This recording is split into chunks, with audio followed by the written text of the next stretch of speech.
الحمد لله رب العالمين والعاقبة للمتقين والصلاة والسلام على سيد الأنبياء والمرسلين أما بعد فأعوذ بالله من الشيطان الرجيم بسم الله الرحمن الرحيم إنما يخشى الله من عباده العلماء صدق الله العظيم وصدق رسوله النبي الكريم الأمين قال الله تبارك وتعالى في شان حبيبه مخبرا وآمرا قال الله تعالى إن الله وملائكته يصلون على النبي يا أيها الذين آمنوا صلوا عليه وسلموا تسليما درود پاک پڑھ لیجیے الصلاۃ والسلام علیک یا رسول اللہ وعلی آلک وصحابک یا حبیب اللہ الصلاۃ والسلام علیک یا رحمۃ للعالمین وعلى آلك وصحابك يا شفيع المذنبين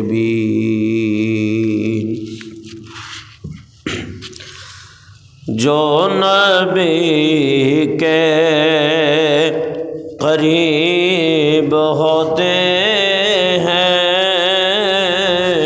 جو نبی کے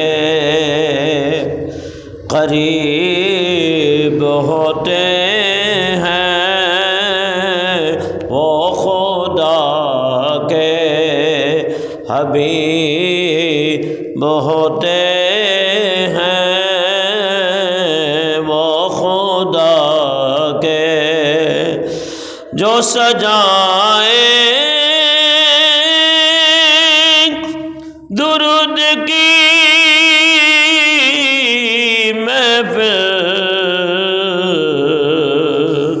جو سجائے درود کی محفل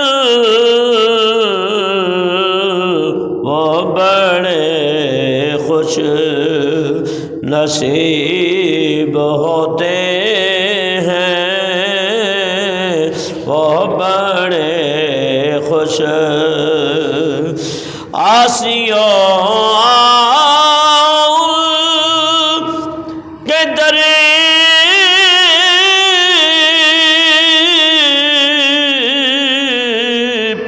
چلے آسیوں کے درے پہ چلے فیصلے وہاں عجیب ہوتے ہیں فیصلے عجیب ہوتے ہیں اور سبز گنبد کو دیکھتے ہیں وہی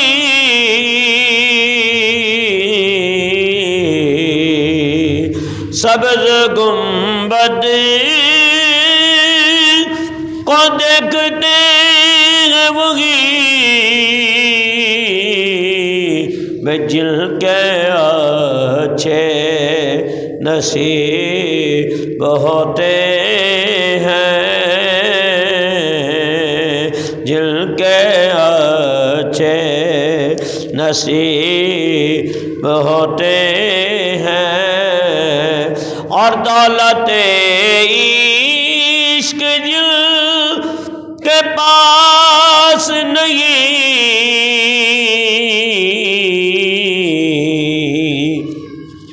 دولت عشق جل کے پاس نہیں، وہی سب سے غریب ہوتے ہیں، وہی سب سے۔ اور محفل نعت کے حسین لمحے غمزدوں کے طبیب ہوتے ہیں، غمزدوں کے طبیب ہوتے ہیں۔ اور مصطفیٰ کا جو ذکر کرتے ہیں،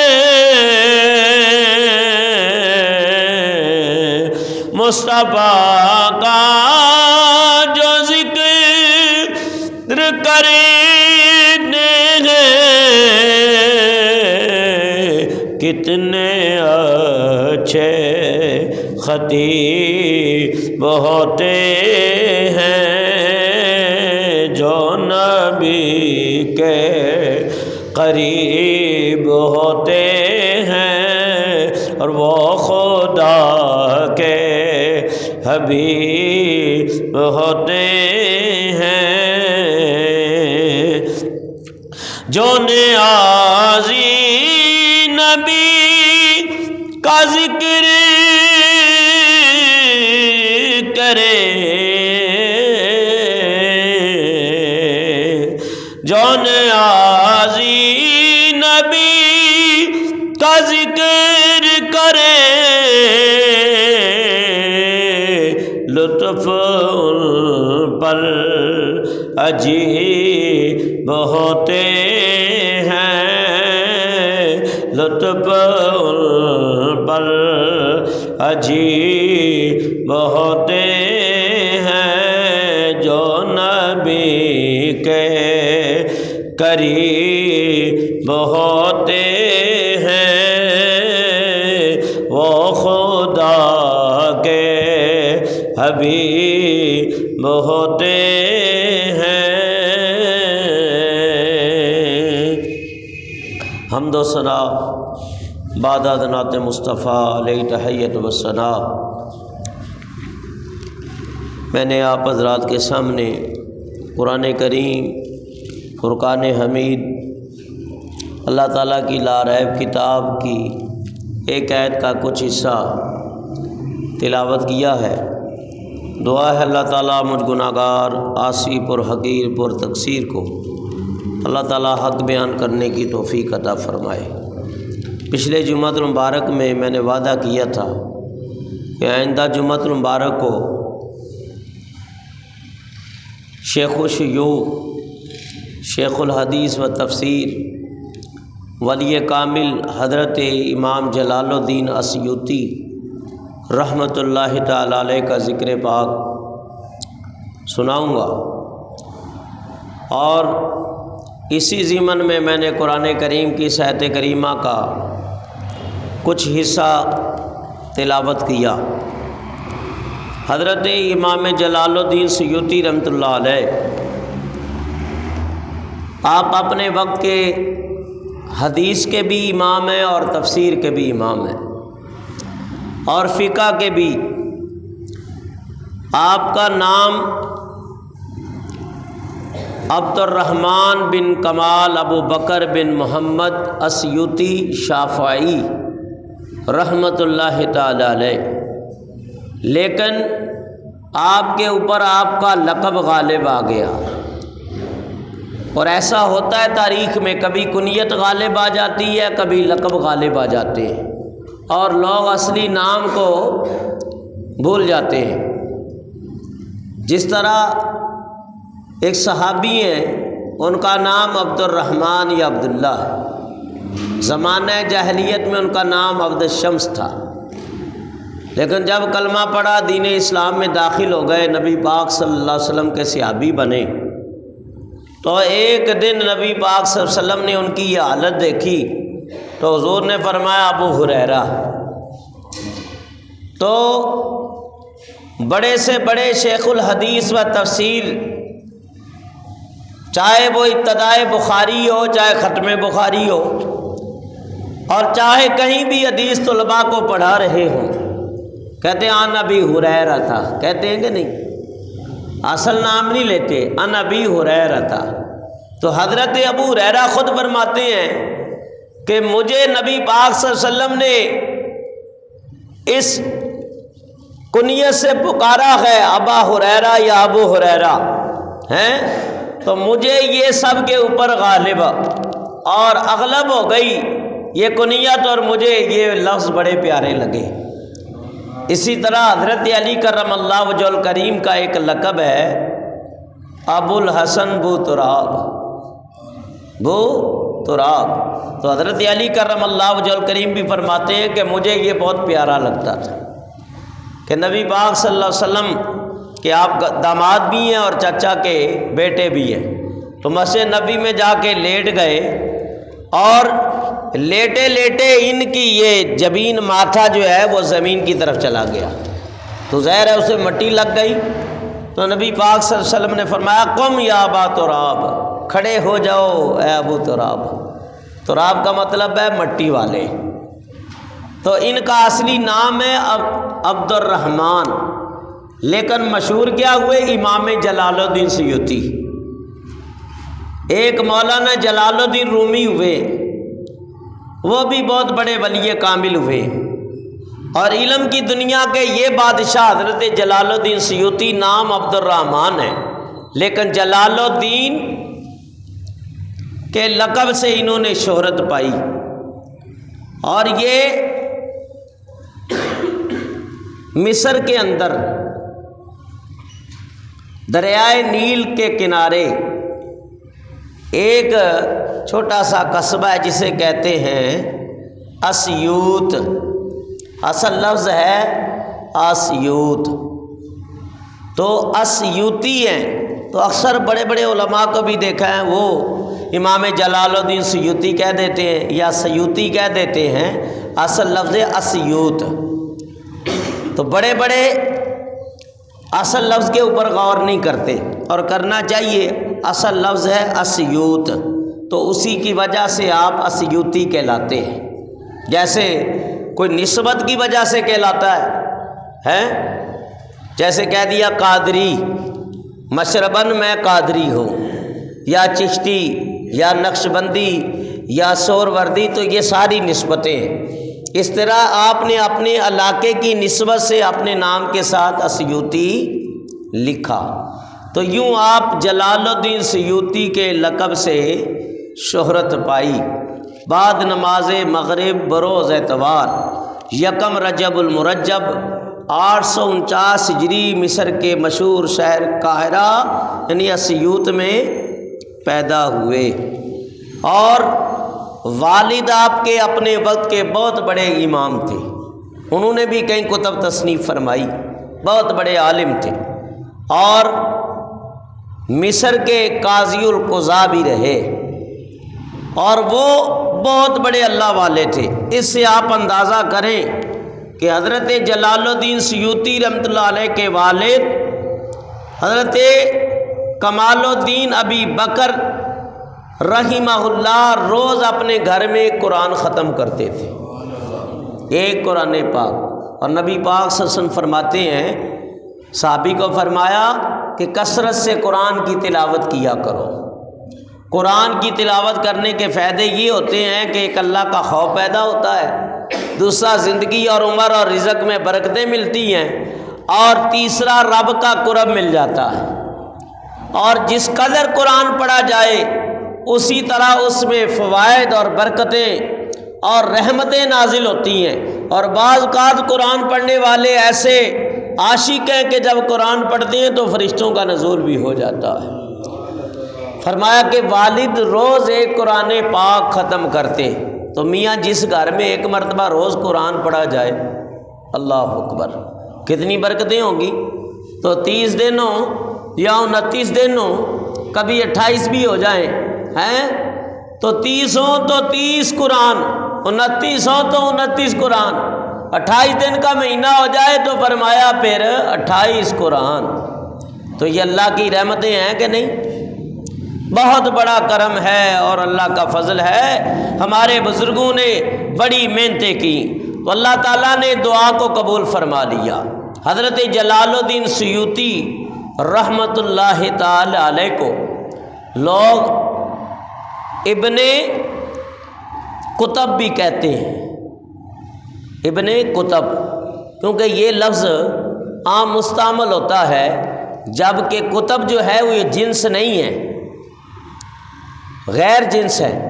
لیکن ابن الکتب آپ کو کہا گیا یعنی آپ مضاف کیے گئے کتب کی طرف، جبکہ کتاب کسی کا باپ نہیں ہوتی، لیکن غیر جنس کی طرف اگر یہ مضاف کیا جائے تو وہ جنس کا باپ نہیں بنتی۔ ابن الوقت، جیسے قرآن کریم میں ایک لفظ ہے ابن السبیل، یعنی راستے کا بیٹا، تو راستہ کبھی کسی کا باپ نہیں ہوتا، لیکن اس کا مطلب یہ ہوتا ہے کہ کثرت سے یہ سفر کرتا رہتا ہے، چلتا رہتا ہے اور تھکاوٹ نہیں ہوتی، یہ چلتا ہی رہتا ہے، مسلسل جد و جہد کرتا رہتا ہے، تو اس لیے ابن السبیل کہہ دیا۔ جیسے کہہ دیں ابن الوقت، وقت کا بیٹا، تو وقت کسی کا باپ نہیں ہے، لیکن فرمایا کہ جیسا وقت ہو اپنے آپ کو ویسے اس رنگ میں ڈال کے کامیابی اور کامرانی حاصل کرنا کہتے ہیں ابن الوقت۔ تو آپ حضرت جلال الدین سیوطی کو کہتے ہیں ابن الکتب، یعنی کتب کے بیٹے۔ تو ایک وجہ یہ بھی بتاتے ہیں کہ آپ کے والد نے آپ کی گھر والی سے، آپ کی والدہ سے کتاب منگائی کہ لائبریری سے کتاب لے آؤ، لیکن وہ امید سے تھی، تو جب کتاب لینے گئی تو درد ذیل ہوا، اور وہیں لائبریری میں حضرت جلال الدین سیوطی کی ولادت ہوئی۔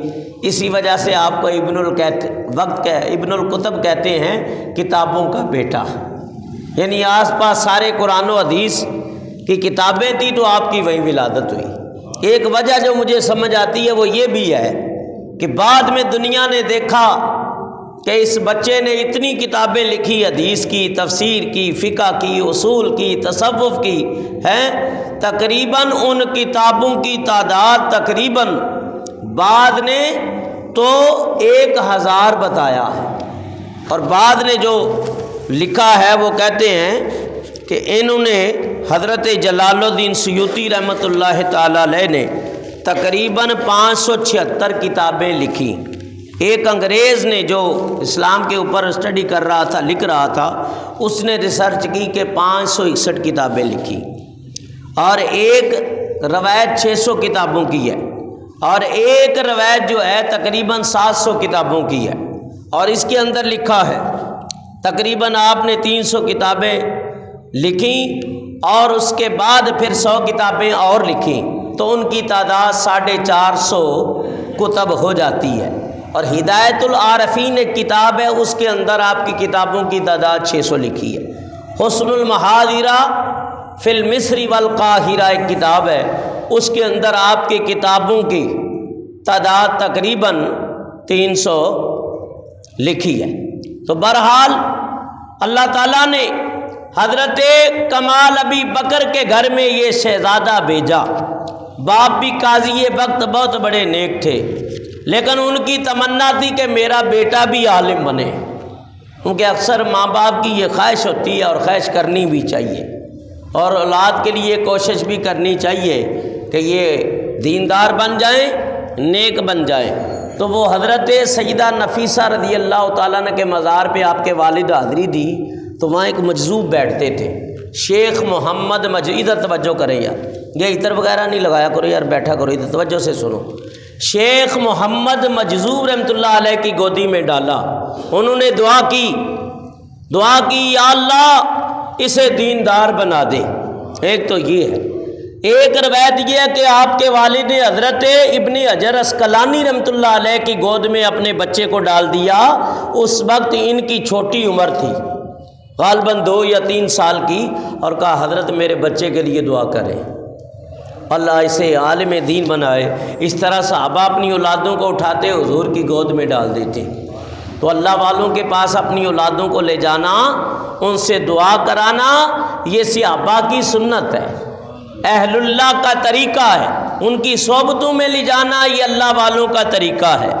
حضرت جلال الدین سیوطی رحمۃ اللہ تعالی علیہ، آپ کے بارے میں آتا ہے کہ والد ہی سے آپ نے تقریباً قرآن پاک کا کافی حصہ یاد کر لیا، بلکہ سورہ تحریم تک آپ نے حفظ کر لیا، اور اس کے بعد تقریباً حضرت جلال الدین اسیوطی رحمۃ اللہ علیہ 5 سال کے تھے کہ والد کا سایہ اٹھ گیا۔ اچھا، ایک بات اور بھی ذہن میں رہے، آپ یتیم ہو گئے۔ یہاں ایک بات بڑی قابل توجہ ہے، اکثر لوگ جو ہے نا بڑی بڑی عمروں والے ایسی باتیں غلط ملط کر دیتے ہیں۔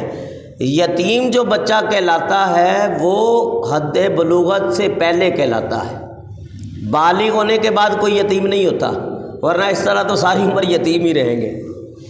تو بالغ ہونے کے بعد کوئی یتیم نہیں رہتا۔ ہاں، اگر حد بلوغت کو نہیں پہنچا اور باپ کا انتقال ہو گیا تو وہ یتیم ہے۔ کیا ہے؟ یتیم ہے۔ اور اسی طرح ماں چلی جائے تو مسکین ہے، یتیموں مسکین۔ ہم نے بڑے بوڑھوں کو دیکھا، اکثر لوگ نکاح پڑھانے آتے ہیں، حضرت وہ بچی یتیم میں نکاح پڑھانا ہے، بچہ یتیم میں نکاح پڑھانا ہے تاکہ فیس کم لے لے۔ تو اس طرح کی باتیں کرتے ہیں۔ میاں جب بالغ ہو گیا تو پھر یتیم نہ رہا۔ اچھا، جانوروں میں اگر ماں مر جائے تو وہ بچہ یتیم کہلاتا ہے، اور موتیوں کے اندر جو سیپ علیحدہ ہو جائے ان سے اور اس کے اندر موتی ہو تو وہ بھی یتیم کہلاتا ہے۔ لیکن اس لیے سرکار کا ایک لقب ہے در یتیم۔ کیا ہے؟ در یتیم، یعنی یتیموں کے موتی۔ تو یہ علمی باتیں ہیں، ان کو اپنے دامن میں سمیٹنا چاہیے۔ تو حضرت کمال ابی بکر کے ایک دوست حضرت صوفی شیخ شہاب الدین رحمۃ اللہ تعالی علیہ، وہ اپنے وقت کے ولی کامل تھے، صوفی تھے۔ تو آپ کے والد کے وصال کے بعد آپ نے وصیت کر دی تھی کہ شیخ شہاب الدین کے پاس میرے بیٹے کو چھوڑا جائے۔ تو کافی عرصہ ان کے پاس بھی حضرت رہے۔ اس کے بعد اپنے ایک وقت کے بہت بڑے امام ہیں شیخ کمال الدین ابن الحمام الحنفی رحمۃ اللہ تعالی علیہ، پھر ان کے پاس حضرت جلال الدین اسیوطی رحمۃ اللہ علیہ کو چھوڑا۔ 8 سال کی عمر میں قرآن کے حافظ بن گئے، اور ہمارے یہاں 8 سال کے عمر میں جا کے بچے کو مدرسے میں داخل کرایا جاتا ہے۔ 8 سال کی عمر میں یا 10 سال کے مولوی صاحب اسے قرآن پڑھا دیں یا حافظ بنا دیں، اور وہ 8 سال کی عمر میں حافظ بن بھی گئے۔ کمال کا اللہ نے حافظہ عطا فرمایا تھا، اس لیے کہ اس وقت لوگوں میں دینداری بڑی تھی، بڑی محبتیں تھیں، اور دین کا بڑا جذبہ اور شوق تھا۔ تو بچے پھر عالم بنتے، حافظ بنتے، قاری بنتے۔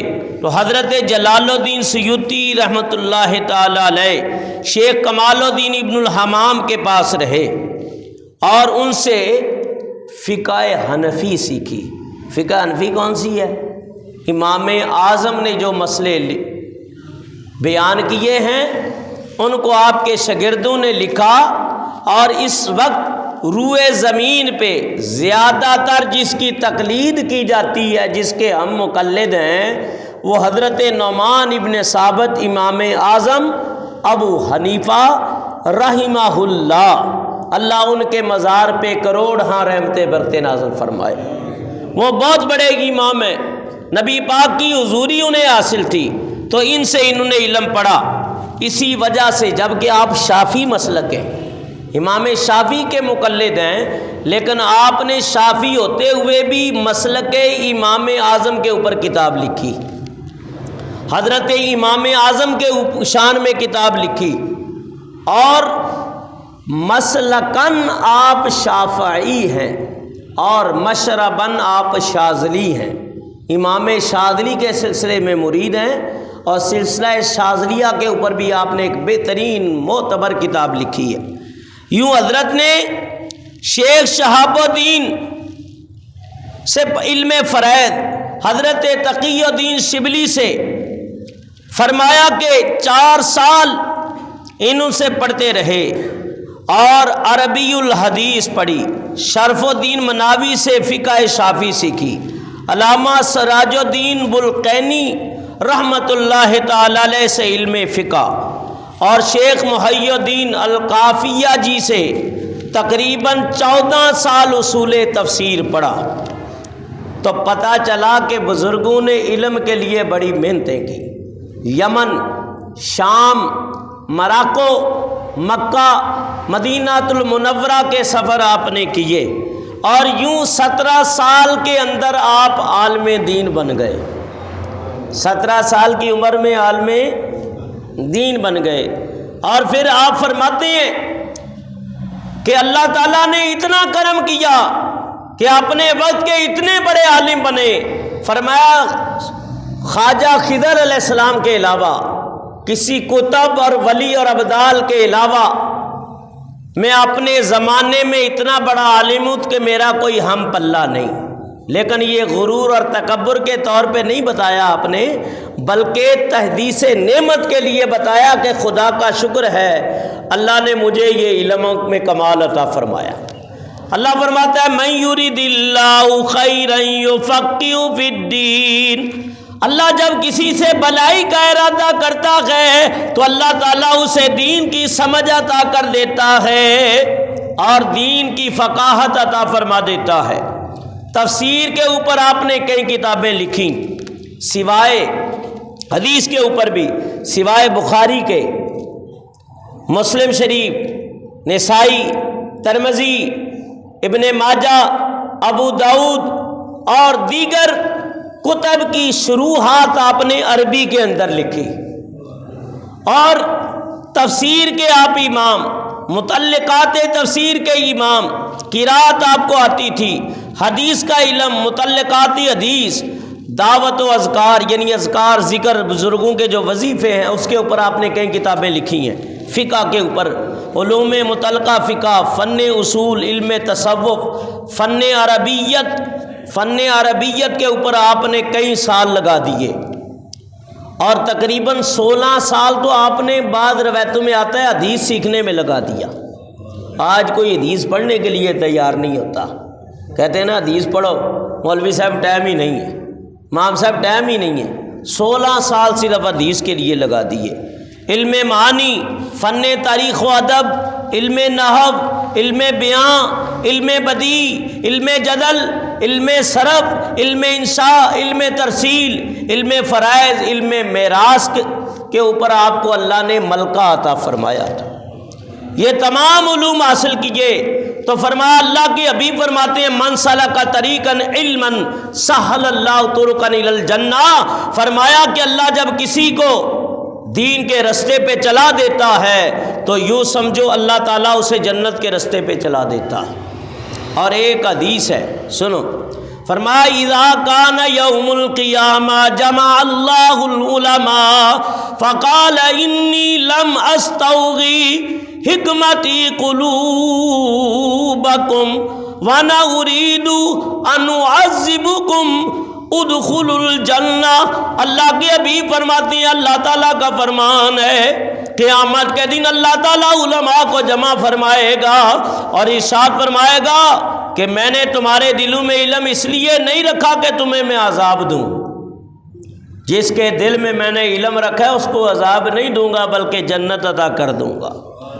اسی فرمایا من صلی خلف عالم من العلماء فکأنما صلی خلف بنی نبی من الانبیاء، تفسیر کبیر جلد اول صفحہ نمبر 261۔ فرمایا جس نے علماء سے کسی عالم دین کی اقتداء میں نماز ادا کی وہ ایسا جیسے اس نے انبیاء میں سے کسی نبی کی اقتداء میں نماز ادا کی۔ اور پھر اس کے ضمن میں اور بھی سنو، بہت سارے باتیں بھی کرتے ہیں، یہ ان کے لیے بھی یہ حدیث ہے۔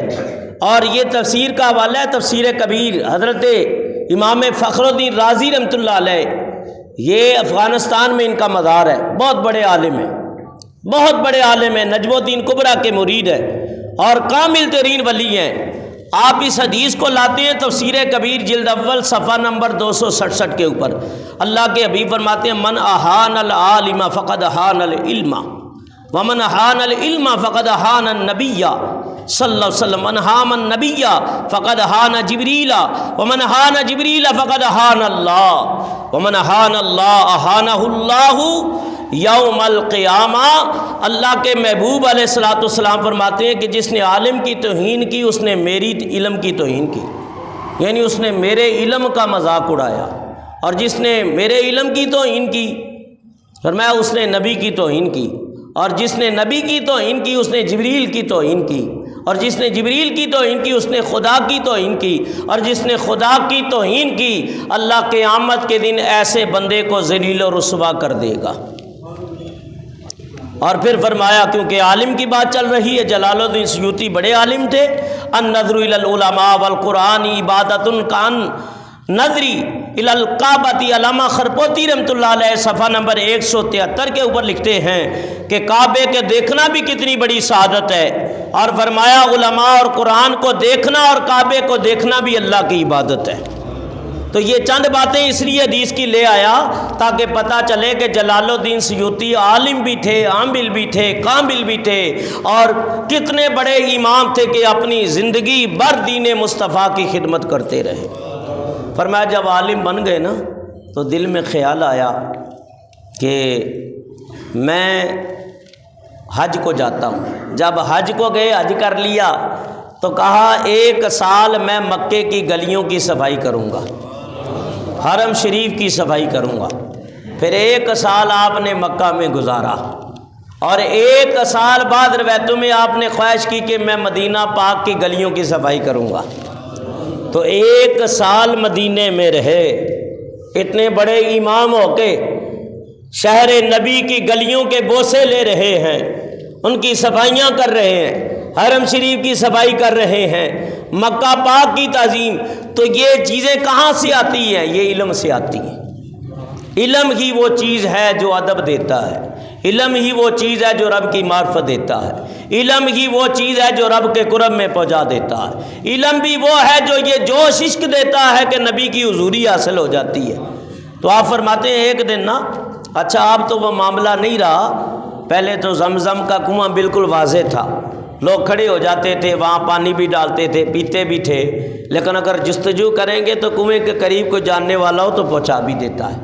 اور اس کے اوپر علماء نے لکھا ہے جو اس کنویں پہ کھڑے ہو کے دعا مانگو نا، جو دعا مانگو رد نہیں ہوتی، قبول ہو جاتی ہے۔ اور زمزم پیتے ہوئے بھی جو دعا مانگو تو دعا قبول ہو جاتی ہے۔ تو حضرت جلال الدین سیوطی رحمۃ اللہ علیہ جب زمزم پی رہے تھے، پی کے پھر آپ نے دعا کی کہ یا اللہ میں تیری بارگاہ میں عرض کرتا ہوں کہ مجھے حدیث کے اندر اتنا ملکہ عطا فرما کہ نبی پاک کی اتنی حدیثیں مجھے یاد ہو جائیں کہ زمانہ رش کرے اور میرا دل خوش ہو جائے کہ حدیث کی دنیا کا ایک بہت بڑا عالم گزرا ابن حجر عسقلانی، یا اللہ مجھے ان جیسا قوت حافظہ عطا فرما، اور مجھے علم فقہ کے اندر سراج الدین بلقینی رحمۃ اللہ علیہ جیسی فقاہت عطا فرما۔ مانگا کیا؟ حدیث مانگی اور دین کا فقہ مانگا ہے۔ اللہ نے دونوں دعاؤں کو قبول۔ اور بڑے مزے کی بات ہے، آج جب یہ میں روایت پڑھ رہا تھا تو میں نے گھر والی سے کہا کو زمزم لے آؤ یار، آج اس نے بڑے ولی کا ذکر کروں گا، مجھے بھی زمزم پلا دو۔ تو زمزم پی کے دعا کی، اللہ سب کے نصیب اچھے کر دے۔ تو زمزم پیتے ہوئے یہ دعا مانگا کرو، اور اللہ کے حبیب کی یہ دعا رہی ہے، حضور رب سے دعا مانگتے اللہم انی اسألک العفو والعافیۃ فی الدنیا والآخرہ، اللہم انی اسألک علما نافعا ورزقا حلالا واسعا وشفاء من کل داء۔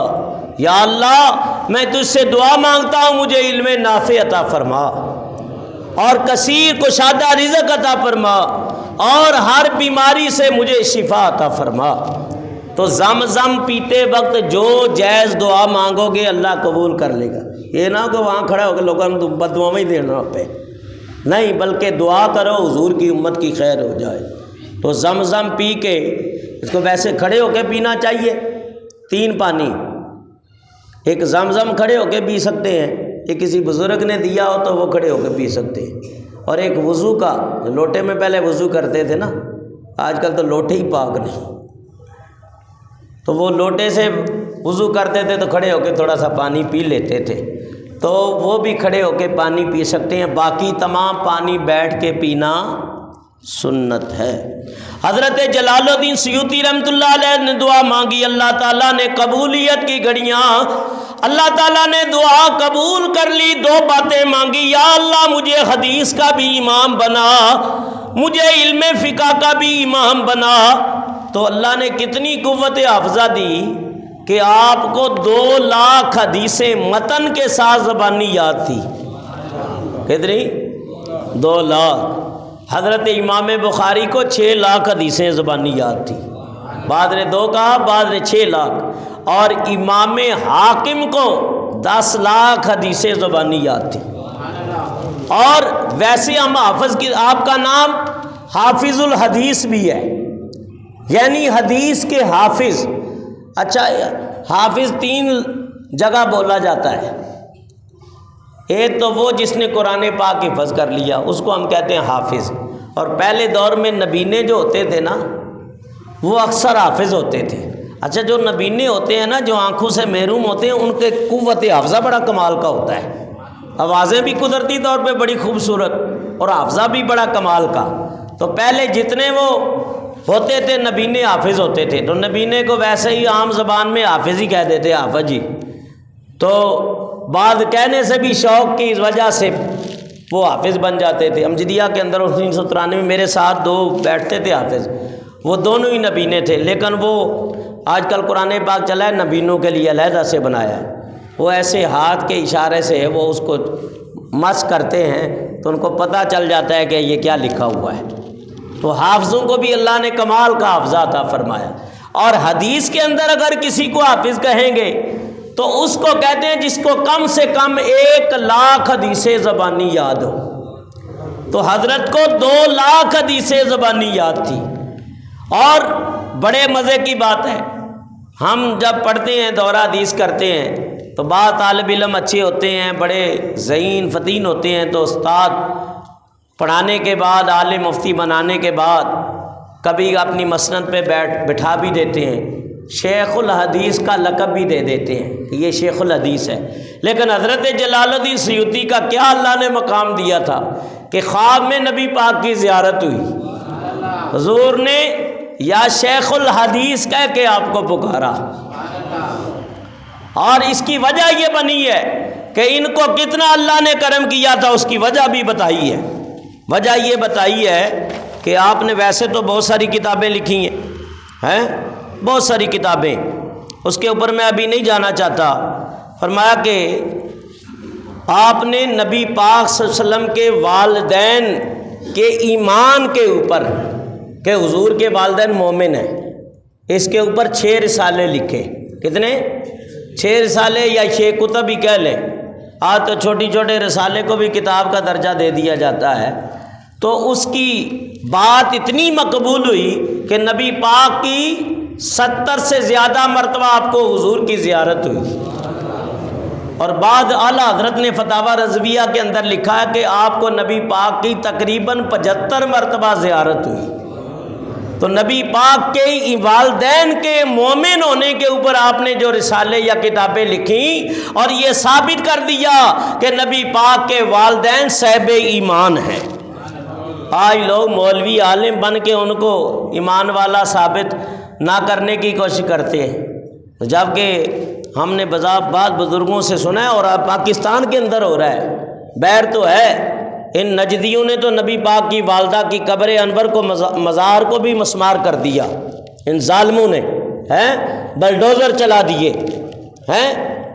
تو اس ہستی کے ساتھ یہ دشمنی اور یہ حسد، یہ بغض کیا ہے کہ جس کے پیٹ میں نبیوں کا امام رہا ہے۔ بعض علماء نے جو نقطہ بیان کر رہا ہوں سنو، بعض علماء نے لکھا ہے کہ وہ مچھلی بھی جنت میں جائے گی کہ جس کے پیٹ میں حضرت یونس علیہ السلام رہے، جس کے پیٹ میں، اللہ تعالیٰ نے پورا قرآن میں واقعہ بیان کیا ہے، لا الہ الا انت سبحانک انی کنت من الظالمین۔ جب اپنی قوم سے آپ بیزار ہو کے نکلے اور آپ کو کشتی والوں نے پھینک دیا، ایک مچھلی نے اپنے منہ میں لے لیا اور وہاں پکارے لا الہ الا انت سبحانک، کوئی الہ نہیں، تو ہی رب ہے، تو ہی پاک ہے، تیرے سوا کوئی عبادت کے لائق نہیں، میں نے ہی اپنی جان کے اوپر ظلم کیا۔ تو اس کو ایت کریمہ بھی ہم کہتے ہیں۔ ہمارے بہت سارے صوفیہ اور بزرگ اس کا ختم شریف کرتے ہیں، اس کے علیحدہ شرائط ہیں۔ بہرحال یہ اس کا ورد کیا جائے 1.25 لاکھ تو مصیبتوں اور تکلیفوں سے نجات مل جاتی ہے۔ تو فرمایا جس مچھلی کے پیٹ میں رہے وہ جنت میں جائے گی، وہ مچھلی جنت میں، اور جس کے پیٹ میں امام الانبیاء رہے۔ میں ان مولویوں کو شرم نہیں آتی؟ ان کو کوئی خوف خدا بھی نہیں ہے کہ فرمایا کہ جس کے پیٹ میں اللہ کی امانت رہے، اور 52 دن کے آپ ابھی ماں کے پیٹ میں تھے، آپ کی ولادت سے 52 دن پہلے حضرت عبد المطلب نے دعا مانگی جب ابرا کعبے کو گرانے کے لیے 6 لاکھ سپاہی لے کے آیا، اور حضرت عبد المطلب نے اپنی بہو سے کہا بیٹا میں دعا کرتا ہوں تو آمین کہنا، تیرے پیٹ کے اندر رب کی امانت ہے۔ اور دعا مانگی، فرمایا نور کعبے پہ چمکا۔ حضرت عبد المطلب کہتے ہیں پہاڑوں میں چلے جاؤ دعا قبول ہو گئی ہے۔ وہ نور جب بھی چمکا ہے ہمیں کامیابی ملی ہے۔ وہ نور کون سا چمکا تھا؟ نور مصطفیٰ چمکا تھا۔ اور میں نے آج کے بعد ارادہ کر لیا ہے، زندگی رہی تو اس مسجد میں نبی پاک کی والدہ کا عرس منایا جائے گا انشاءاللہ، سیدہ آمینہ طیبہ طاہرہ کا عرس منایا جائے گا۔ یہ جو حضور کی ماں سے محبت کرتے ہیں، فرمایا کہ ایک حدیث کے اندر یہ روایت موجود ہے کہ مغرب کے بعد نبی پاک صلی اللہ علیہ وسلم جب نماز پڑھ کے فارغ ہوئے، حضور کو ماں یاد آ گئی، نبی پاک رو پڑے اور فرمایا کاش میں حالت نماز میں ہوتا، میری ماں مجھے محمد کہہ کے پکارتی، میں نماز چھوڑ دیتا، ماں کی بارگاہ میں حاضر ہو جاتا۔ یہ نماز اللہ کی عبادت ہے، اللہ کی بندگی ہے، اللہ کی تسبیح و تحلیل ہے، اور اتنا عام ترین فریضہ حضور فرماتے ہیں میں چھوڑ دیتا، میں ماں کی بارگاہ میں حاضر ہو جاتا۔ تو اس سے بڑی نبی پاک کی محبت کی اور ایمان والوں کی اور کیا دلیل ہو سکتی ہے؟ تو ان کے اوپر جلال الدین سیوطی نے 6 کتابیں لکھیں۔ اللہ نے اتنا کرم کیا کہ محبوب خدا کی 75 مرتبہ زیارت نصیب ہو گئی۔ حضرت جلال الدین سیوطی رحمۃ اللہ تعالی علیہ فرمایا کہ دین مصطفیٰ کی خدمت کرتے رہے، اور سب سے پہلے آپ نے جو کتاب تحریر کی ہے تعوذ اور تسمیہ، یہ آپ کی پہلی تحریر ہے۔ 40 سال تک آپ درس و تدریس کرتے رہے، کیونکہ علامہ ابن حجر عسقلانی کے لیے دعا کی تھی یا اللہ جس طرح وہ حدیث کا امام ہے میں بھی بن جاؤں۔ تو جس مدرسے میں مدرسے شیخونیہ کے اندر جہاں ابن حجر عسقلانی حدیث پڑھایا کرتے تھے، ظاہر ہے کہ استاد آتے رہتے ہیں جاتے رہتے ہیں، ایک شیخ الحدیث چلا گیا دوسرا آ گیا، تو آپ کے استاد نے آپ کو اسی مسند کے اوپر بٹھایا اور آپ حدیث پڑھائیں، اور آپ نے حدیث پڑھائی 27 سال کی عمر میں، وہاں حدیث پڑھاتے رہے اور 40 سال تک درس و تدریس کرتے رہے۔ پھر بہت ساری باتیں عالم کے لیے آتی ہیں، بعض اوقات انسان دل برداشتہ بھی ہو جاتا ہے لوگوں کے رویوں سے، اور جتنی دین کی بھی آپ خدمت کر لیں لوگ پھر بھی آخر کوئی نہ کوئی عیب نکال ہی دیں گے، کوئی نہ کوئی تکلیف والی بات کر ہی دیں گے۔ یہ نہیں دیکھتے کہ اس بندے نے حضور کے دین کے لیے کتنی زندگی وقف کر دی ہے اور کتنا کچھ کیا ہے۔ ایسا ہی سامنا جلال الدین سیوطی کو وقت کے لوگوں کا سامنا ہوا، لوگوں نے بڑا ستایا۔ بعض روایتوں میں آتا ہے کہ آپ کو قتل کرنے کے لیے آدمی بھی بھیجا گیا اور خوب دل کی بڑاس نکالی۔ آخر آپ کنارہ کش ہو کے اور روضہ کے مقام کے اوپر خلوت نشین ہو گئے 40 سال کی عمر میں۔ لیکن 40 سال کی عمر میں جب خلوت نشین ہوئے اور روضہ کے مقام، یہ مصر میں قاہرہ میں ایک مقام ہے، اور وہاں آپ نے بیٹھ کے یہ ساری کتابیں لکھی ہیں، اور رات کو عبادت ہوتی تھی اور دن میں کتابیں لکھتے تھے۔ ایک کتاب آپ کی ہے جلالین، یہ آج بھی مدرسوں میں پڑھائی جاتی ہے۔ آپ کے استاد جلال الدین محلی نے 15 پارے تفسیر کے لکھے تھے اس کے، یہ عربی کے اندر ہے میری لائبریری میں۔ تو استاد کے وصال کے بعد 40 دنوں میں 15 پارے جلال الدین اسیوطی نے مکمل کر دیے۔ تو تفسیر جلالین آج بھی طلباء کو پڑھائی جاتی ہے سب مدارس میں۔ جلالین یہ تثنیہ کا صیغہ ہے کہ 2 جلالوں کی لکھی ہوئی، ایک جلال الدین محلی، ایک جلال الدین سیوطی۔ ایک آپ نے کتاب لکھی الاتقان، الشرح والصدور، 2 جلدیں لکھی ہیں۔ یہ لوگ کہتے ہیں نا کہ نماز جنازہ کے بعد دعا نہ مانگو اور قبرستان نہ جاؤ، اہل اللہ کے پاس نہ جاؤ، یہ صالح ثواب نہ کرو، اس طرح کی باتیں کرتے ہیں۔ تو اس کے اوپر آپ نے عربی کے اندر 2 جلدیں لکھی ہیں، الشرح والصدور، اس کے دونوں کی ٹرانسلیشن ہو چکی ہے اردو کے اندر۔ الجوامع ایک حدیث کی بہت بڑی کتاب لکھی ہے، اور آپ نے الدر المنصور قرآن پاک کی تفسیر کے اوپر یہ کتاب لکھی ہے۔ نبی پاک کے معجزات و کمالات کہ حضور کی ولادت کے وقت کون کون سے معجزات ہوئے، اور آپ کے جوانی کے معجزات، بعد از نبوت کے معجزات، اور آپ کی زندگی بھر کے جو معجزات اور کمالات ہیں الخصائص الکبریٰ کے اندر آپ نے نقل کیے۔ پھر آپ کی اور اس کے علاوہ بہت ساری کتابیں ہیں، تقریباً میں نے بتایا کہ 1000 کے لگ بھگ آپ کی کتابیں ہیں۔ یہ تاریخ الخلفاء یہ بھی آپ کی کتاب ہے، جنات کے اوپر لکھی وہ بھی آپ کی، یہ فرشتوں کے حالات و احکام یہ بھی جلال الدین سیوطی کی لکھی ہوئی کتاب ہے۔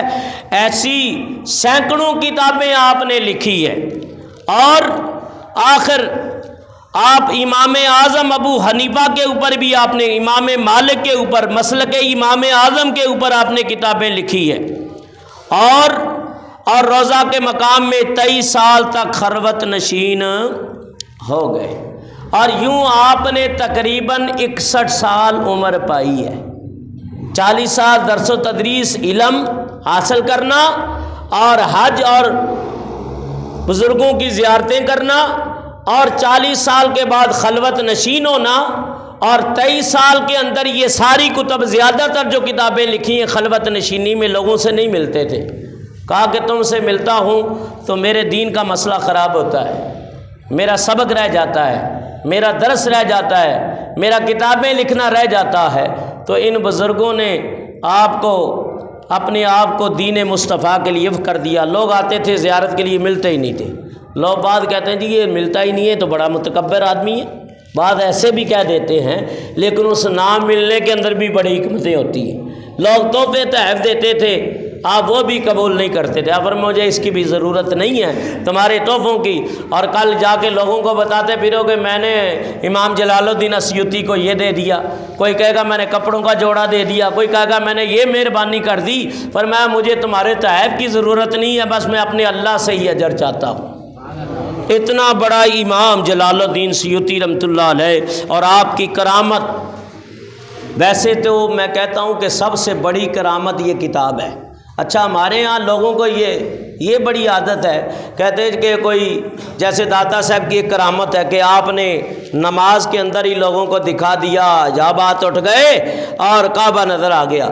تو میں کہتا ہوں سب سے بڑی کرامت، علماء کو کوئی ولی نہیں کہتا، ویسے اکثر یہی ہوتا ہے، کہتے ہیں مولوی صاحب ہیں بھائی، مفتی صاحب ہیں، محدث ہیں، مفسر ہیں، وہ سمجھتے ہیں ولی وہی ہے جو کرامت دکھا دے۔ میاں یہ سب سے بڑی کرامت یہ کتاب ہے۔ اس سے بڑی کرامت کیا ہے؟ اگر امام بخاری شریف نہ لکھتے تو ہم حدیثوں سے محروم ہوتے کہ نہیں ہوتے؟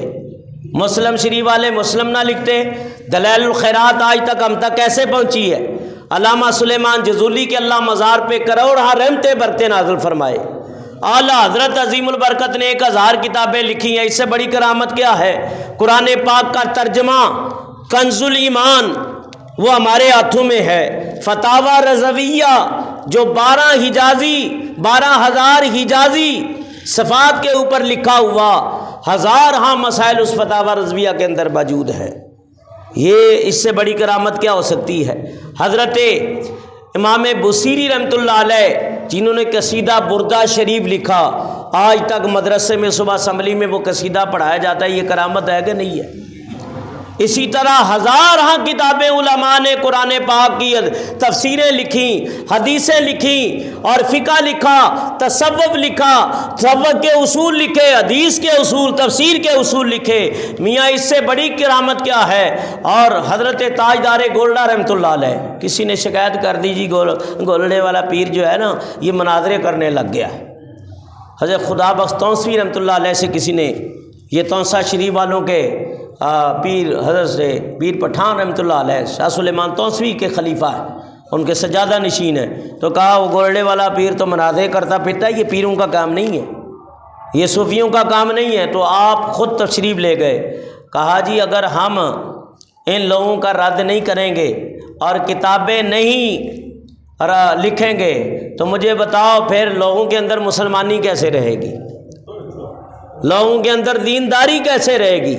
یہ کتابیں ہم اس لیے لکھتے ہیں، مناظرے اس لیے کرتے ہیں تاکہ باطل کا رد ہوتا رہے اور دین مصطفیٰ کی بجاوری ہوتی رہے۔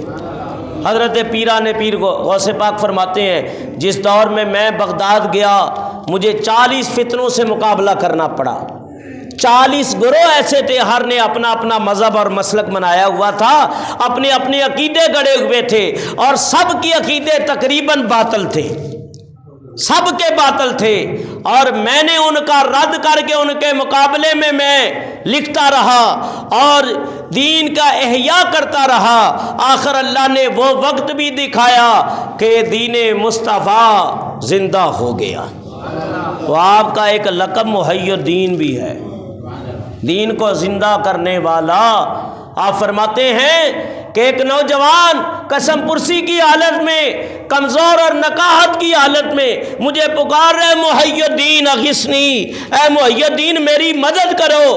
کہا جب میں پہنچا اس کا ہاتھ پکڑا تو ایک دم نوجوان ہو گیا۔ میں نے کہا تو کون ہے؟ کہا عبد القادر تیرے نانا کا دین ہوں۔ لوگوں نماز نہیں پڑھتے، جھوٹ بولتے ہیں، وعدہ خلافیاں کرتے ہیں، لوگوں کے مال ہڑپ کر جاتے ہیں، قبضے کر دیتے ہیں، لوگوں کے اوپر ظلم کرتے ہیں، شرابیں پیتے ہیں، زنا کرتے ہیں، دین کی طرف آتے نہیں ہیں۔ اور جب لوگ یہ عمل کریں گے ایسے گناہوں والے تو دین کمزور ہوگا کہ نہیں ہوگا؟ یقیناً کمزور ہوگا۔ اور جب لوگ برائیاں کریں گے، نمازیں نہیں پڑھیں گے، مسجدیں ویران ہوں گی کہ نہیں ہوں گی؟ جبکہ اللہ کا گھر ہے، اس کو بنایا ہی اس لیے کہ اللہ کے گھر آباد ہو جائیں۔ تو فرمایا ان بزرگوں نے، ان علماء نے اتنی محنتیں کر کے دین کو زندہ رکھا۔ اب جب کہ دین برائے نام، لیکن علماء اب بھی کام کر رہے ہیں، اس لیے کہ اللہ کے حبیب نے فرمایا من احیا سنتی فقد حبنی، جس نے میری سنت کو زندہ کر لیا اس نے مجھ سے محبت کی، اور فقد حبنی قد حب اللہ، اور جس نے مجھ سے محبت کی اس نے اللہ سے محبت کی، اور جو اللہ سے محبت کرے گا اللہ اسے جنت میں داخل کر دے گا۔ تو یہ آپ سوچا کریں، سمجھا کریں کہ ہماری وجہ سے کوئی دین کے اندر رکاوٹ تو نہیں آ رہی، ہماری وجہ سے کسی دین کے اندر کوئی نقصان پیدا تو نہیں ہو رہا، ہم کوئی لوگوں کے دین کے لیے بدنامی کا سبب تو نہیں بن رہے، ہم لوگوں کے حق تو نہیں کھا رہے۔ ان کے اوپر غور و فکر کیا کرو۔ اللہ سب کو اچھے عملوں کی توفیق عطا فرمائے۔ تو حضرت جلال الدین سیوطی نے 61 سالہ عمر ساری دین رسول اللہ کے لیے گزار دی، اور آپ کی کرامتوں میں سے ایک کرامت میں آپ کو بیان کر دیتا ہوں۔ اس سے بڑی کرامت میاں کیا ہو سکتی ہے کہ 75 مرتبہ نبی پاک کی زیارت ہو جائے، تو اس سے بڑی کرامت اور کیا ہو سکتی ہے؟ اور نبی پاک فرماتے ہیں جس نے میری زیارت کی نا، فرمایا اس نے میری ہی کی ہے، اور جس نے میری زیارت کی ہے وہ محروم نعمت ہو ہی نہیں سکتا، محروم رحمت ہو ہی نہیں سکتا، اور جس نے میری زیارت کر لی ہے وہ جنت میں بھی میری زیارت کرے گا، وہ حشر میں بھی میری زیارت کرے گا۔ تو رسول اللہ کی زیارت ہونا یہ کوئی عام بات نہیں۔ فرمایا کہ حضرت جلال الدین سیوطی کو یہ فیض اور کمال کس وجہ سے ملا؟ ایک تو دین کی خدمت کی وجہ سے ملا، دوسرا نبی پاک کے والدین کے ایمان کے اوپر جو آپ نے کتابیں لکھی اس کا صلہ یہ ملا کہ حضور خوش ہو گئے کہ جلال الدین میرے ماں باپ سے اتنی محبت کرتا ہے، تو حضور خواب میں خود رحمت فرما گئے۔ تو اس لیے فرمایا کہ محمد سے وفا تو نے تو ہم تیرے ہیں، جہاں چیز ہے کیا لوح و قلم تیرے ہیں۔ اچھا ایک بات اور توجہ سے سن لیں، میں نے جتنی بھی باتیں کی ہیں حضرت جلال الدین اسیوطی رحمۃ اللہ علیہ کے بارے میں، ان کا مسلک کیا تھا؟ ہم تو حنفی ہیں، کوئی مالکی ہوتا ہے، کوئی شوافی ہوتا ہے، کوئی حنبلی ہوتا ہے، غوث پاک جو ہے حنبلی تھے، اور کوئی مالکی ہوتا ہے، کوئی حنفی ہے، آپ شوافی تھے، لیکن شافی ہو کے، شافی ہم کن کو کہتے ہیں؟ یہ جو رفع یدین کرتے ہیں ان کو کہتے ہیں شافی اکثر۔ تو آج کر کے اصل میں شوافی نہیں ہیں، یہ غیر مقلد ہے، وہ چیز ہے ہی نہیں۔ امام شافی رحمۃ اللہ علیہ بہت بڑے امام ہیں، ان کی تقلید کرنے والے جلال الدین سیوطی۔ تو آپ ایک دن آپ کی کرامت بیان کرنے لگا ہوں، حضرت شیخ عبداللہ جوشی رحمۃ اللہ تعالی علیہ کے مزار پہ آپ حاضر تھے۔ کس کے مزار کے؟ حضرت شیخ عبداللہ جوشی رحمۃ اللہ علیہ۔ تو اس پتہ چلتا ہے کہ اتنی 600 کتابیں لکھنے والا یا 1000 کتابیں لکھنے والا شافی المسلک عالم دین امام شیخ الحدیث، جس کو نبی پاک نے خواب میں شیخ الحدیث کا لقب عطا کر دیا، وہ مزار پہ حاضری دے کے یہ سبق دے رہا ہے کہ جلال الدین کا بھی یہ عقیدہ ہے کہ مزار والوں سے فیض ملتا ہے، یہ ثابت کر دیا۔ اور دوسری بات کیا ہے کہ آپ کا خادم بھی ساتھ تھا، کہا ایک کام میں کرتا ہوں کہ آج ہم نے عصر کی نماز پڑھنی ہے حرم شریف میں، اور یہ کہاں تھے؟ مصر میں، قاہرہ میں۔ تو کہا کہ میں چاہتا ہوں عصر کی نماز وہاں پڑھ لوں، لیکن تم یہ بات کسی نے بتانا نہیں ہے، ذکر نہیں کرنا، اور جب تک میں زندہ رہوں خاص کر تم نے یہ ذکر کرنا ہی نہیں۔ کہا ٹھیک ہے۔ وہ آپ کے خادم کہتے ہیں کہ حضرت نے میرا ہاتھ پکڑا، 27 قدم اٹھائے۔ کتنے؟ 27 قدم۔ یہ کرامت ہے، یہ قرآن پاک سے خود ثابت ہے۔ قرآن پاک پڑھیں، اللہ کے ولیوں کی کرامتیں ثابت ہے۔ جو سلیمان علیہ السلام کا لشکر، وہ صحابی تھا جس نے ملک سبا سے وہ تخت لے آیا تھا پلک جھپکنے کے اندر، یہ مشہور کرامت ہے۔ اور کتنی کرامتیں بخاری شریف سے صحابہ کی ظاہر ہے، اور کتنی کرامتیں قرآن کریم سے ظاہر ہے۔ تو آپ نے فرمایا، کہا ٹھیک ہے میں نہیں بتاؤں گا۔ 27 قدم اٹھائے تو ہم نے دیکھا کہ ہمارے سامنے جنت معلیٰ ہے، یعنی سیدہ خدیجہ الکبریٰ کا مزار مبارک۔ اور کہا پھر ہم حرم شریف میں داخل ہوئے، زمزم پیا، طواف کیا، عصر کی نماز پڑھی، اور فرمایا جی حج کے ایام تھے، خادم سے کہنے لگے کہ مصر کے کچھ حاجی بھی آئے ہوئے تو ان کے ساتھ آ جانا، اور اپنے آپ کو ڈھانپا ہوا تھا تاکہ مصر والے آپ کو پہچان نہ لیں، ڈھانپا ہوا تھا۔ کہا نہیں آپ کے ساتھ آیا ہوں تو آپ کے ساتھ ہی جاؤں گا۔ تو فرمایا کہ اچھا۔ فرمایا پہلے 27 قدم اٹھائے تھے، اب 7 قدم اٹھائے، دیکھا تو مصر سامنے ہی تھا۔ تو یہ اللہ کے ولیوں کے لیے زمین کو سمیٹ دیا جاتا ہے، ان کے لیے یہ دوریاں، یہ فاصلے، یہ پردے، یہ حجابات کچھ نہیں ہے۔ اللہ انہیں یہ شانیں عطا کرتا ہے، جس طرح چاہے وہ جا بھی سکتے ہیں، وہ آ بھی سکتے ہیں، لیکن یہ فائدہ اسے ہی ہوگا کہ جس کا عقیدہ ہو، جس کے دل میں تعظیم مصطفیٰ ہو، تعظیم صحابہ ہو، تعظیم اہل بیت ہو، اللہ کے ولیوں کی محبت ہو، تو فرمایا اس پہ کرم ہوتا ہی رہتا ہے۔ تو یوں حضرت جلال الدین سیوطی رحمۃ اللہ تعالی علیہ کی اور بہت ساری کرامتیں ہیں، ان میں سے ایک کرامت یہ ہے کہ فرمایا آخر وہ وقت آ گیا، 61 سال کی عمر مبارک ہے، اور آپ کا وصال مبارکہ 19 جمادی الاولیٰ 1911 اور آخری شب یمہ، ایک ہفتہ پہلے آپ کے ہاتھ میں کوئی ورم پیدا ہو گیا، اور جس سے آپ کی موت واقع ہوئی۔ یوں 61 سالہ عمر پا کر 1000 کتابیں دین مصطفیٰ کی لکھ کے حضور کی امت کے حوالے کر کے اور دین مصطفیٰ کی خدمت کر کے آخر راہی ملک بقا ہو گئے۔ اور جو ہر انسان نے ہونا ہے، کل نفس ذائقۃ الموت، ہر نفس نے موت کا ذائقہ چکھنا ہے، لیکن دن حشر کے اٹھے تو تب پتہ چلے، جب نامہ اعمال کھلے، ہاں بھئی کیا کیا ہے؟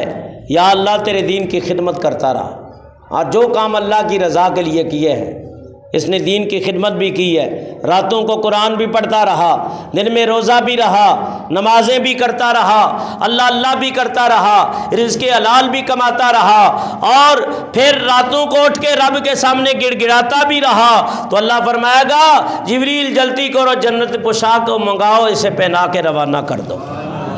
اور جب نامہ اعمال کھلیں تو ہر آدمی اپنا اپنا محاسبہ کرے، یہ نہ ہو کہ نامہ اعمال ہاتھ پیچھے بندھے ہوں اور پیچھے دیا جائے نامہ اعمال اور چہرہ کالا ہو، شکل ہی بدل جائے، اور نامہ اعمال میں دیکھیں کیا ہے، جھوٹ ہی جھوٹ ہے، فراڈ ہی فراڈ ہے، نمازیں کوئی نہیں پڑھی، سال میں کوئی ایک مرتبہ عید کی نماز پڑھ لی، ہاں امام صاحب نماز پڑھیں گے، میں کون سی پڑھو گے، عید کی پڑھو گے نہیں جنازے کی، یہ حالت ہے۔ یا نامہ اعمال میں یہ نکلا کہ جھوٹ اور انسانوں کو اذیت و تکلیف، تو پھر اپنا فیصلہ خود ہی اپنے من سے کروا لو کہ اللہ کی بارگاہ میں پیشی ہونی ہے، یہ مولویوں کی کوئی بناوٹی باتیں نہیں ہیں، یہ اس لیے بار بار یہ باتیں کر کے کوشش کرتا ہوں شاید قوم کو کوئی رغبت پیدا ہو جائے، شوق پیدا ہو جائے کہ ان بری باتوں سے باز آ جائیں اور اللہ کی بارگاہ کے حاضری کے لیے کچھ سامان پیش کر لیں، کو اچھے عمل کر لیں، کیونکہ کل اللہ کی عدالت کا بھی سامنا ہونا ہے، کل رسول اللہ کی بارگاہ کا بھی سامنا ہونا ہے۔ حضور جب دیکھیں تو کہیں ہاں میرا امتی آیا ہے، یا اللہ یہ میرا عاشق ہے، میرا دیوانہ ہے، اس نے میرے دین کی خدمت کی ہے، مجھ سے محبت سچی کی ہے، میری سنتوں کا پیکر رہا ہے، اور پھر رسول جب خوش ہو جائیں تو رب بھی خوش ہو جاتا ہے۔ باخدا خدا کا یہی ہے در، نہیں اور کوئی مفر مکر، جو وہاں سے ہو یہی آ کے ہو، جو یہاں نہیں تو وہاں نہیں۔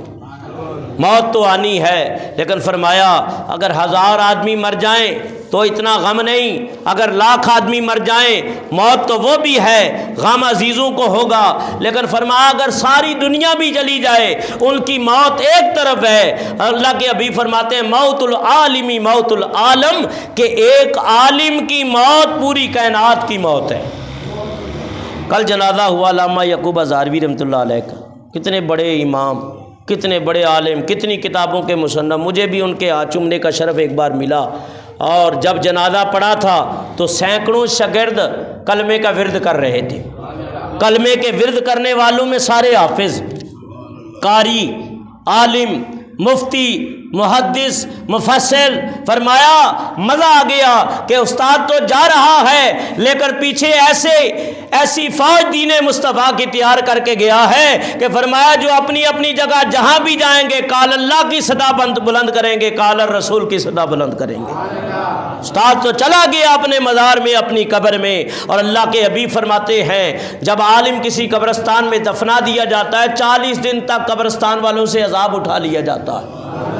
کہ عالم دین کسی قبرستان سے گزر جائے تو 40 دن عذاب اٹھا لیا جاتا ہے۔ اور میرے آقا فرماتے ہیں، آج صبح حدیث پڑھا رہا تھا، بس آخری بات کرتا ہوں وقت ہو گیا، میرے آقا علیہ الصلوۃ والسلام فرماتے ہیں، فرمایا کہ جب اللہ کسی سے بھلائی کا ارادہ کرے تو اسے علم سکھاتا ہے، دین کے رستے پہ چلاتا ہے، اور اس رستے پہ چلنے سے جنت کا رستہ آسان ہوتا ہے۔ اللہ علم کو کھینچ کے نہیں اٹھائے گا بلکہ اللہ تعالیٰ علماء کو اٹھا لے گا، علماء اٹھتے چلے جائیں گے، علماء کے اٹھنے سے علم بھی اٹھتا چلا جائے گا، اور علماء نہ رہیں گے، علماء کی جگہ جہلا آ جائیں گے، جاہل پیشوا بن جائیں گے، جہلا اس مسند پہ بیٹھ جائیں گے، اور جب جاہل اس مسند رسول اللہ پہ بیٹھے گا خود تو جاہل ہے، جہالت کے اندھیرے میں ڈوبا ہوا ہے، اس کے پاس علم ہی نہیں ہے، اور جب اس سے کوئی دین کا مسئلہ پوچھے گا خود بھی گمراہ، اور گمراہی والے غلط مسئلے بتا کے قوم کو بھی گمراہ کر دے گا۔ تو اس لیے رسول اللہ کے دین کو سیکھو، اپنے بچوں کو حافظ، قاری، عالم بناؤ، تاکہ مرنے کے بعد بھی یہ صدقہ جاریہ ہو جائے۔ جلال الدین سیوطی جب جنازہ اٹھا تو ہزاروں لوگ جنازے میں شامل تھے، اور کہا کتنا خوش بخت ہے عالم، یہ امام اپنے پیچھے ہزاروں شاگرد چھوڑ گیا، 1000 کتاب چھوڑ گیا، اور مصر میں آج بھی آپ کا مزار مر جائے خلائق ہے۔ جلال الدین سیوطی رحمۃ اللہ تعالی علیہ کا ہم نے حضور کے امت کے عالم دین کی زندگی کے کچھ پہلو آپ کے سامنے پیش کیے ہیں۔ دعا ہے اللہ تعالیٰ اس جلال الدین اسیوطی رحمۃ اللہ علیہ کے صدقے ہمیں بھی حدیث کا حافظ بنائے، تفسیر کا حافظ بنائے، نبی پاک کے دین کا محافظ بنائے۔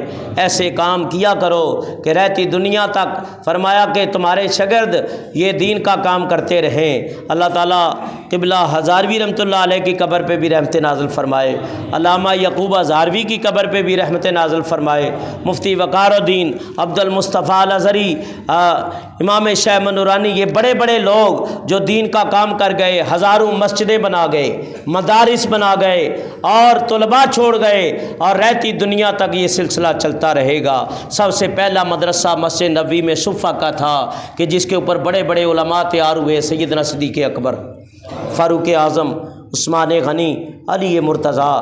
میں کہ یہ اس قسم پرسی کے دور میں مدرسوں کے ساتھ تعاون کیا کرو۔ اگر اللہ نے مال دیا ہے، ایک حافظ قاری عالم بنانے میں آپ کو پتہ ہے کتنا خرچ ہوتا ہے؟ کہتے ہیں نا ایک اولاد بھی پالو تو ایک سونے کی اینٹ خرچ ہو جاتی ہے، تو ایک عالم بنانے میں، اور یہ جو عالم بناؤ گے جب تک یہ دین بیان کرے گا تمہیں ثواب ملتا رہے گا۔